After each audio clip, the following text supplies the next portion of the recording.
December 7th, 1941, Pearl Harbor burns. Within hours, a Pennsylvania dentist named Lytle Adams is driving through the American Southwest when inspiration strikes. He's just visited Carlsbad Caverns, where millions of Mexican free-tailed bats emerge each evening in a living tornado of wings. As news of the Japanese attack crackles over his car radio, Adams has an idea so bizarre, so audacious, that it will consume millions of dollars, involve some of America's brightest minds, and nearly burned down an entire Air Force base. He will turn bats into incendiary bombs. What follows is not fiction. This is the true story of Project X-Ray, the United States military's serious, extensively funded attempt to weaponize millions of bats carrying tiny incendiary devices to burn Japan's cities to ashes. It's a story of scientific ingenuity, desperate innovation, and the strange logic of total war that made burning bats seem not just plausible, but potentially war-winning.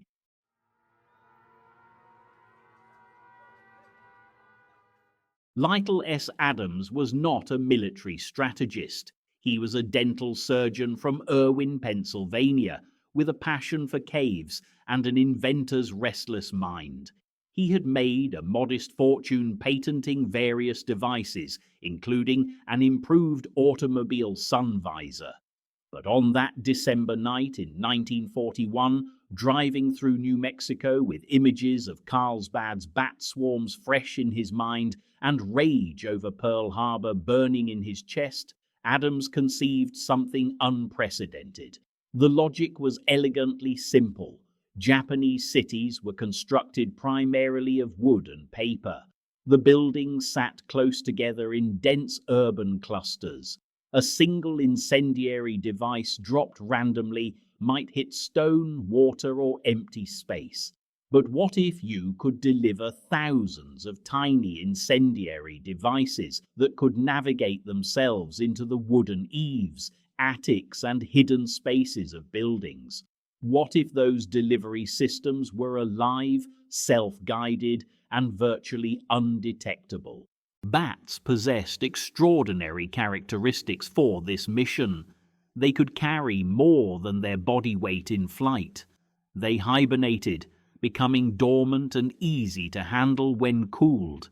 They instinctively sought dark, enclosed spaces to roost during daylight, exactly the kind of spaces where fires would start undetected and spread rapidly. A Mexican free-tailed bat weighing just half an ounce could carry a 1-ounce incendiary device and fly for miles. Adams spent the next month developing his proposal. He studied bat biology, consulted with naturalists, and designed preliminary incendiary devices. On January 12, 1942, just over a month after Pearl Harbor, he sent a detailed proposal to the White House. The letter went directly to President Franklin Roosevelt. Most such proposals would have been dismissed immediately. America was receiving thousands of weapon ideas from well-meaning but impractical civilians. Build giant mirrors to burn enemy ships. Train dogs to run under tanks with explosives. Teach seagulls to defecate on submarine periscopes. The military had entire departments dedicated to politely declining these suggestions. But Adams had something most inventors lacked: a personal connection. He was friends with Eleanor Roosevelt.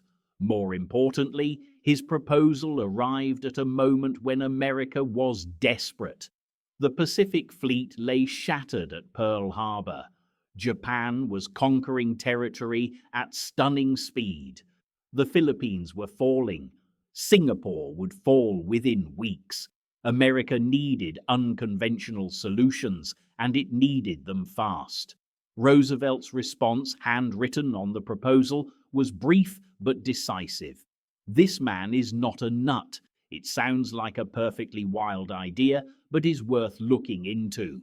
With those words, one of the strangest weapons programs in military history was born. The National Defense Research Committee assigned the project to Division 19, responsible for developing unconventional weapons. Dr. Louis Fieser, a Harvard chemist who had already developed napalm for the military, was brought in to design the incendiary devices. The Army Air Forces provided funding and facilities. The project received the designation Project X-Ray. The first challenge was selecting the right bat species. Adams had originally envisioned using the Brazilian free-tailed bats from Carlsbad caverns. These bats were abundant, with colonies numbering in the millions. They could fly at speeds up to 60 miles per hour.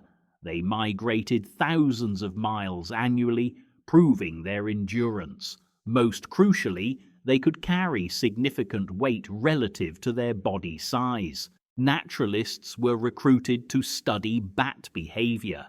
Donald Griffin, a Harvard zoologist who would later discover echolocation, joined the project. His research revealed that the Brazilian free-tailed bat, later reclassified as the Mexican free-tailed bat, could carry approximately 1 ounce of payload while maintaining flight capability for distances up to 40 miles. Given that the bats themselves weighed only 0.4 to 0.5 ounces, this was a remarkable weight-to-payload ratio, far exceeding that of any aircraft. The bat's hibernation capability solved a critical logistical problem. When cooled to temperatures between 35 and 40 degrees Fahrenheit, the bats entered a state of torpor, essentially hibernating. In this state, they required no food or water and remained completely docile. They could be stored, transported, and loaded onto bombers while hibernating, then would wake naturally as temperatures rose. This biological feature meant that millions of bats could be handled safely without the chaos of dealing with millions of flying, panicked animals. Dr. Fieser's incendiary device was a marvel of miniaturization. The final design weighed 0.6 ounces and measured less than 2 inches long. It consisted of a thin celluloid case containing kerosene gel, essentially a primitive form of napalm. A small spring-loaded firing pin activated by a timer would strike a percussion cap, igniting the kerosene gel, which would burn at temperatures exceeding 1,800 degrees Fahrenheit for approximately 4 minutes. The timing mechanism was ingeniously simple. A wire attached to the bat would be connected to the bomb bay of the aircraft. When the bat was released and fell away, pulling the wire free, it activated a mechanical timer. The timer could be set for intervals ranging from 20 minutes to several hours. This delay allowed the bats to fly to their targets, find roosts in buildings, and settle before the incendiaries ignited. Each bat would carry its incendiary device attached to its chest by a surgical clip that pierced the loose skin between the bat's shoulders. Early tests showed the bats could fly normally with this attachment, though their range was reduced from their normal 40-mile capability to approximately 25 miles, still more than sufficient for the mission profile. The weapon system required more than just armed bats. The military needed a method to transport millions of bats to Japan and release them in coordinated attacks that would maximize their effectiveness. Engineers designed a specialized bomb canister called the bomb container.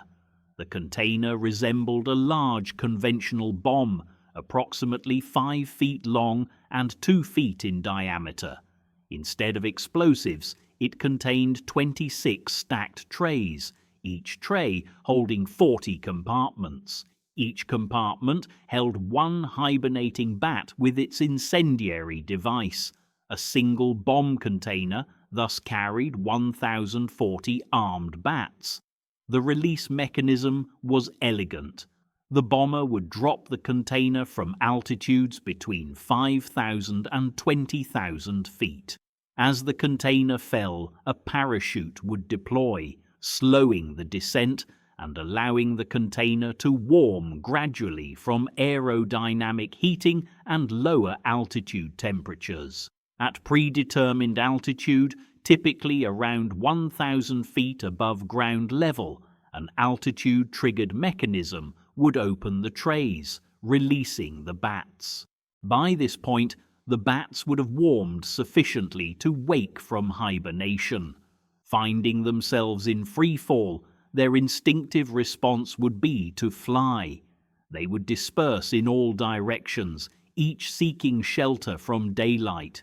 Given that the attack would be timed for dawn, the bats would frantically search for dark places to roost, flying into attics, under eaves, inside barns, warehouses, and any structure offering darkness. The mathematics of the attack were staggering. A single B-24 Liberator bomber, the same aircraft being produced at Willow Run, could carry 100 bomb containers. That meant 100,000 armed bats per aircraft. A formation of 10 bombers could deliver 1 million incendiary devices across a Japanese city. Each device, though tiny, would start a fire that Japanese firefighters might not discover for hours, until thousands of fires were already burning. The Japanese civil defense system, already strained by conventional bombing raids, would face an impossible task. Conventional bombs created obvious craters and damage.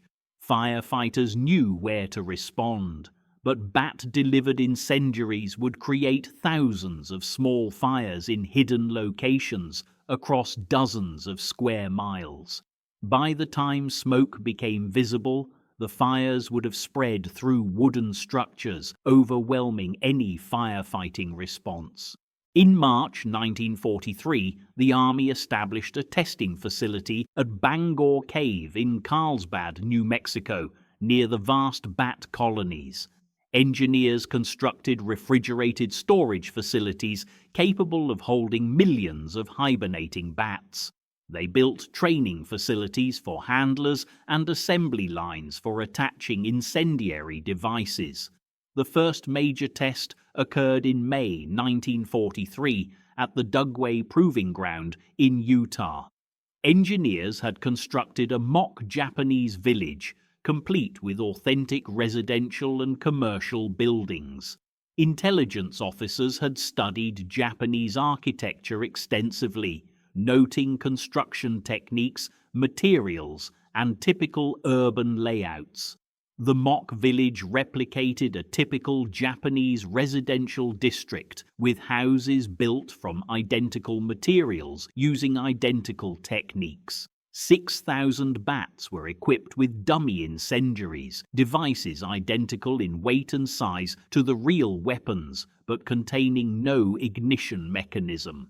The test aimed to verify that bats would indeed fly to the structures and roost in the predicted locations. Observers were positioned throughout the mock village to track bat behavior. The results exceeded expectations. Upon release, the bats dispersed across the mock village within minutes. Nearly 90% of the bats successfully found roosts within the buildings, exactly as predicted. They clustered under eaves, in attics, inside wall spaces, and under floorboards. Most importantly, they chose locations that would be inaccessible to firefighters and where fires could spread undetected. The success of the first test led to a second test with live incendiaries. On May 21, 1943, the military released several thousand bats equipped with functional incendiary devices over the mock Japanese village. The attack was scheduled for dawn, with timers set to ignite the devices 2 hours after release. The test was catastrophically successful. The bats performed exactly as designed. They flew to the structures, found roosts, and settled in. 2 hours later, the incendiaries ignited.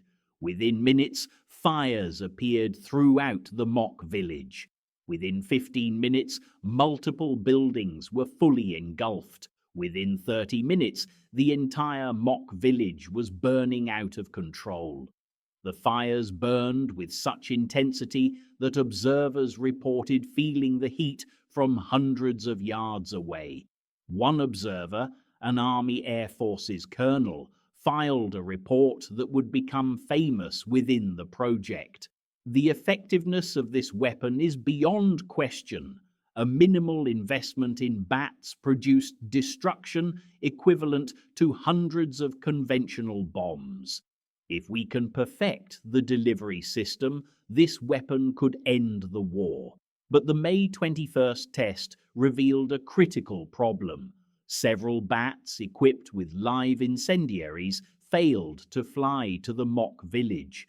Instead, they flew to the auxiliary buildings housing the test observers, including the wooden barracks where off-duty soldiers slept and the administration building containing all the project's paperwork. At precisely the designated ignition time, these wayward bats burned down the Army's own facilities. The accidental burning of military facilities at Dugway was embarrassing, but not catastrophic. The real disaster occurred at Carlsbad Army Airfield in New Mexico in June 1943, during preparations for the next major test. Workers were loading hibernating bats into bomb containers when something went wrong. The exact cause was never officially determined, but the most likely explanation was that the refrigeration unit maintaining the bats' hibernation failed, and workers didn't notice immediately. As the bats warmed, they began waking while still inside the storage facility. Within minutes, thousands of armed bats were flying frantically around the interior of the hangar, seeking escape and darkness. When workers opened the hangar doors to evacuate, the bats dispersed across the airbase. Some flew into other hangars. Many flew into the base's wooden buildings. All were carrying live incendiary devices with timers already activated. Over the next 2 hours, fires erupted across Carlsbad Army Airfield. The control tower burned. 3 hangars burned. The base commander's headquarters burned. A fuel storage facility nearly ignited before firefighters managed to contain the blaze. By the time the fires were controlled, Carlsbad Army Airfield had suffered over $400,000 in damage, equivalent to approximately $7 million today. The incident made national news, though military censors prevented publication of the details. The public learned only that a fire had damaged an Army airbase in New Mexico. What they didn't learn was that the fire had been started by America's own weaponized bats. The incident created serious questions about the project's viability. If the bats could accidentally burn down an American military base, what would prevent them from burning down the bomber bases in the Pacific that would launch the attacks against Japan? What if bats flew back toward the American bombers? What if containers malfunctioned and released bats prematurely over Allied territory or over the Pacific Fleet? Despite the Carlsbad disaster, the military continued developing Project X-Ray. The potential payoff was too significant to abandon. Dr. Pfizer improved the incendiary design, making it more reliable and increasing its burning temperature. Engineers redesigned the bomb containers to prevent premature releases and improved the refrigeration systems to maintain consistent hibernation. The project expanded to include extensive biological research. Scientists studied how altitude affected bat behavior. They tested whether bats could navigate in total darkness, which would be necessary if attacks were launched at night. They experimented with different methods of attaching the incendiaries to minimize discomfort and maximize flight capability. One fascinating discovery was that bats equipped with incendiaries actually sought out wooden structures preferentially over other roost sites. Scientists theorized that the slight weight of the device made the bats more tired during flight, causing them to seek the nearest sheltered location rather than being selective. This behavior actually improved the weapon's effectiveness, as wooden structures were precisely the targets the military wanted to ignite. The project also investigated whether bats could be trained or conditioned to fly towards specific targets. Researchers discovered that bats released near urban areas consistently flew toward the densest concentrations of buildings, apparently because these areas offered the most potential roost sites. This behavior meant that even if bats were released imprecisely, they would naturally navigate towards city centers, the most strategically valuable targets. By late 1943, the project had demonstrated remarkable technical success.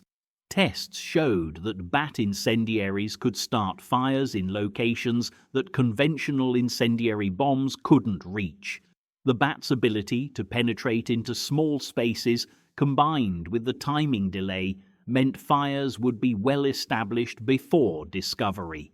Most importantly, the cost-effectiveness was extraordinary. A single bomber carrying bat bombs could potentially start more fires than an entire squadron carrying conventional incendiaries. While Project X-Ray developed, the broader war against Japan intensified. American forces were island-hopping across the Pacific, moving inexorably toward Japan itself. Each captured island brought B-29 Superfortress bombers closer to the Japanese home islands. By early 1944, the question was no longer whether America would bomb Japan, but how. The debate over bombing strategy split American military leadership. The Army Air Forces favored precision bombing of industrial targets, the same strategy being employed against Germany. Naval leaders wanted to focus on ports and shipping facilities. Some strategists argued for area bombing of cities, deliberately targeting civilian areas to break Japanese morale. Curtis LeMay, who would later command the strategic bombing campaign against Japan, studied Project X-Ray with intense interest. He understood that Japanese cities were extraordinarily vulnerable to fire. Intelligence reports confirmed that Japanese urban areas consisted primarily of wooden structures with paper walls and tightly packed buildings. A single fire could spread across entire neighborhoods. Multiple simultaneous fires could create firestorms that would overwhelm any firefighting response.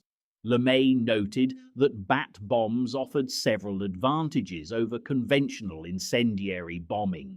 Conventional incendiaries announced their arrival with air raid sirens, giving civilians time to seek shelter and firefighters time to prepare. Bat bombs would arrive silently at dawn, with fires starting 2 hours later when most firefighters were still responding to the previous night's conventional raids. The psychological effect would be devastating.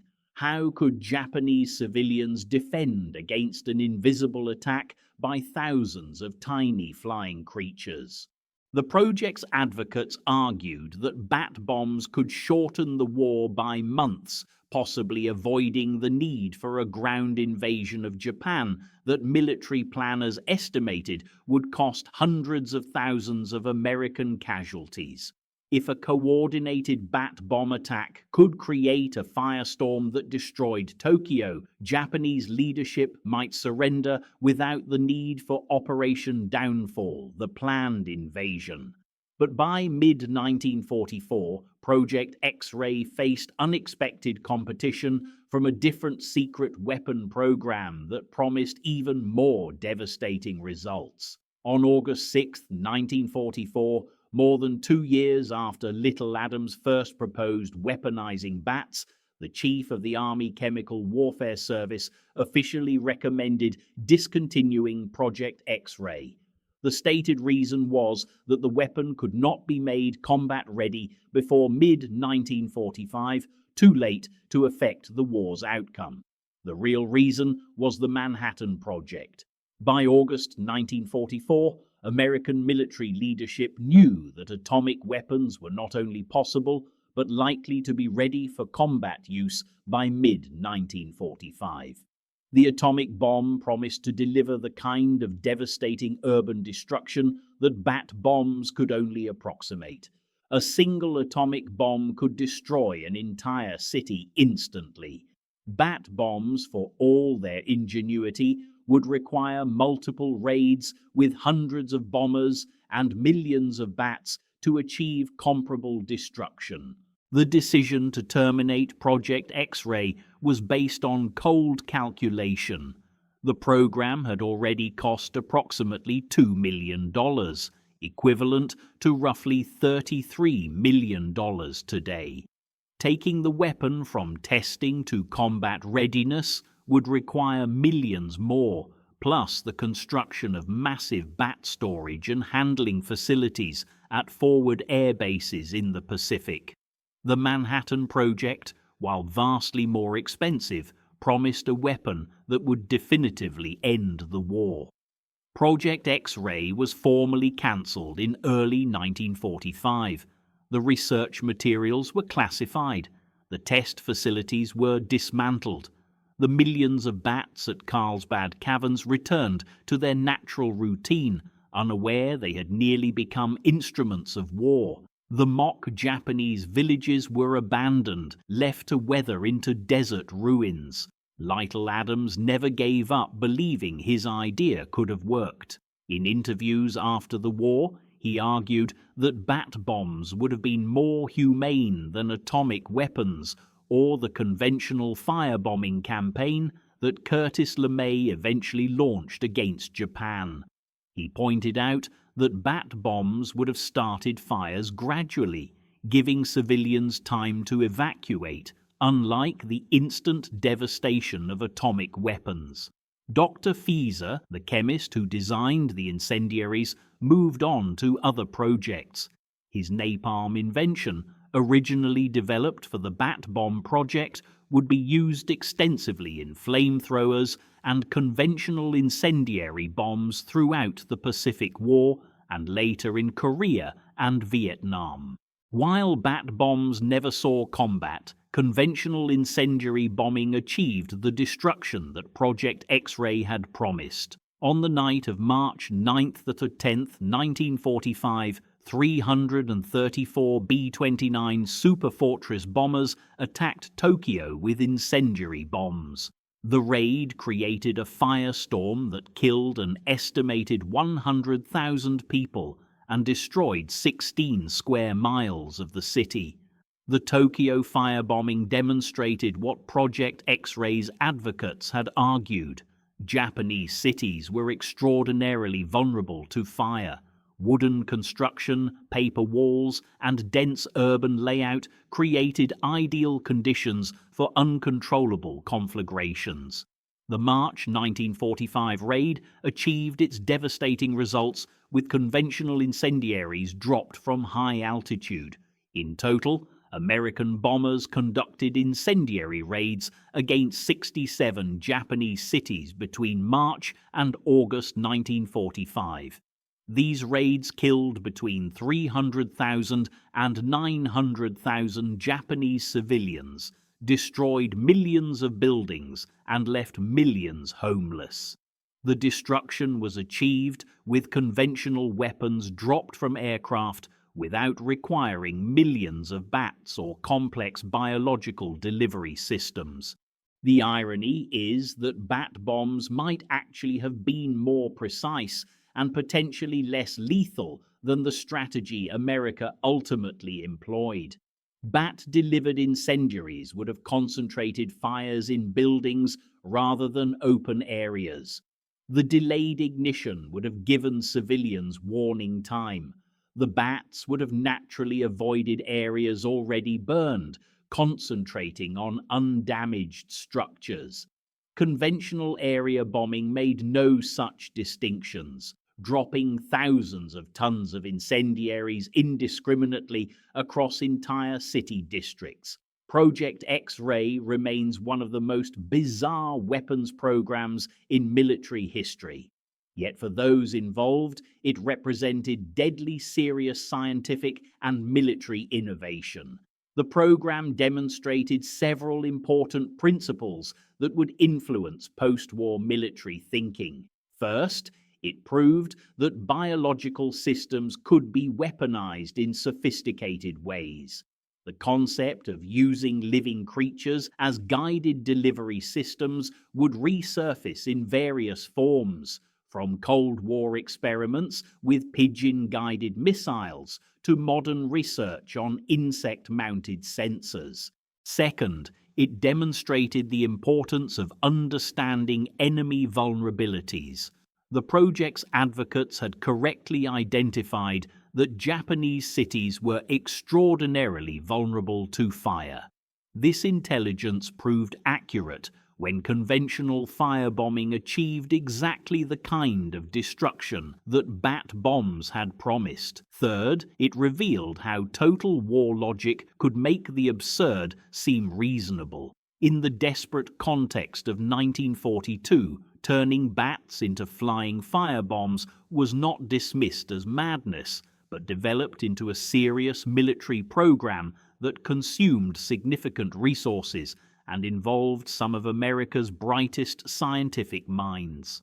The story also illustrates how technological competition shapes weapons development. Project X-Ray was terminated not because it failed, but because atomic weapons promised to be more effective. Had the Manhattan Project failed, bat bombs might well have been used against Japan in 1945. Several participants in Project X-Ray later reflected on the program's moral implications. Dr. Louis Fieser, despite his crucial role developing the incendiary devices, expressed discomfort about weapons designed to burn cities. The same napalm gel he created for bat bombs would cause horrific casualties when used in conventional warfare.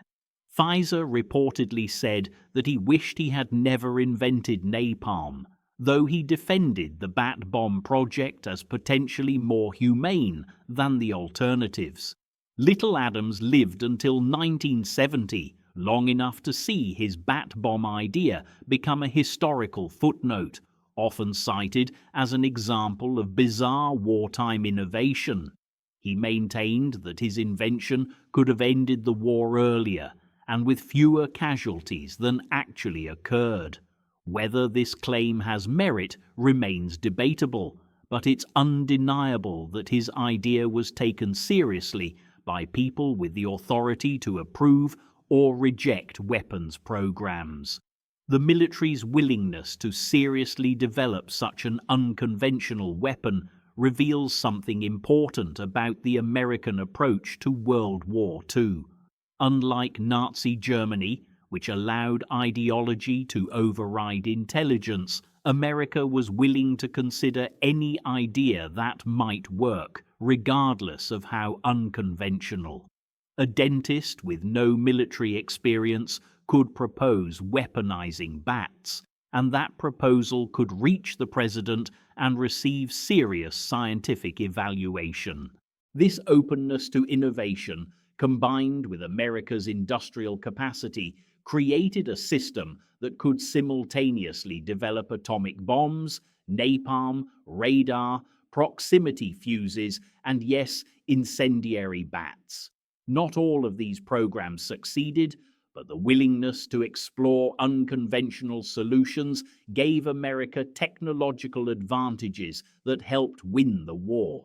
Military historians occasionally engage in the counterfactual exercise of asking what would have happened if Project X-ray had been completed and used in combat. The scenario isn't difficult to construct. In June 1945, with the atomic bomb still untested and Operation Downfall being planned for November, American military leaders decide to launch Operation X-ray. 100 B-29 bombers, each carrying 100,000 bat bombs, attack Tokyo at dawn. 10 million armed bats disperse across the city. 2 hours later, as morning rush hour begins, 10 million fires ignite simultaneously in houses, shops, offices, warehouses, and factories across Tokyo's densest neighborhoods. The Japanese civil defense system, already damaged by months of conventional bombing, faces an impossible task. Firefighters report to one fire, only to receive reports of dozens more. The fires are hidden inside walls, under floors, in attics. By the time smoke is visible, structures are fully involved. Within hours, large sections of Tokyo are burning. The firestorm that would have resulted might have killed even more people than the actual firebombing, or might have been less lethal if the distributed nature of the attacks allowed more evacuation time. Either way, the psychological impact would have been profound. An attack by invisible flying creatures, starting fires in places firefighters couldn't reach, would have seemed like something from nightmare or supernatural terror. The propaganda value alone might have been significant, but this counterfactual misses the broader point. America didn't need bat bombs to destroy Japanese cities. Conventional incendiaries achieved the same result. The atomic bomb achieved even more dramatic results. The question wasn't whether bat bombs could work, they clearly could, but whether they were the most effective use of resources. Project X-ray offers several lessons that extend beyond its immediate historical context. First, it demonstrates that innovation often comes from unexpected sources. A dentist with no military training conceived a weapon that military professionals took seriously and developed extensively. Organizations that remain open to outside ideas, even seemingly crazy ones, may discover valuable innovations that insiders would never consider. Second, it shows how desperation breeds creativity. In December 1941, America faced enemies who had achieved surprise attacks, spectacular victories, and seemed unstoppable. In that context, weaponizing bats seemed not just plausible, but potentially necessary. Only in retrospect, knowing that America won the war decisively, does the idea seem absurd. Third, it illustrates the importance of technical feasibility versus strategic necessity. Project X-ray was technically feasible. The tests proved it could work, but strategic developments, particularly the atomic bomb, made it unnecessary. Sometimes good ideas are abandoned, not because they fail, but because better ideas emerge. Fourth, it reveals how quickly warfare was evolving during World War II. The war that began with cavalry charges and biplanes ended with atomic weapons and jet aircraft. In that environment, bat bombs were just one among many radical innovations being explored. Some succeeded, some failed, but all reflected the intense pressure to develop weapons that could win. Finally, the story reminds us that the logic of total war can make almost anything seem reasonable. In peacetime, deliberately weaponizing animals to burn cities would be considered monstrous. In the context of 1942, with Pearl Harbor's wreckage still smoldering and American forces retreating across the Pacific, it was considered a legitimate military option worth millions of dollars in development. Behind the bizarre technical details and strategic calculations were real people making difficult decisions. Lytle Adams genuinely believed his invention could save American lives by shortening the war.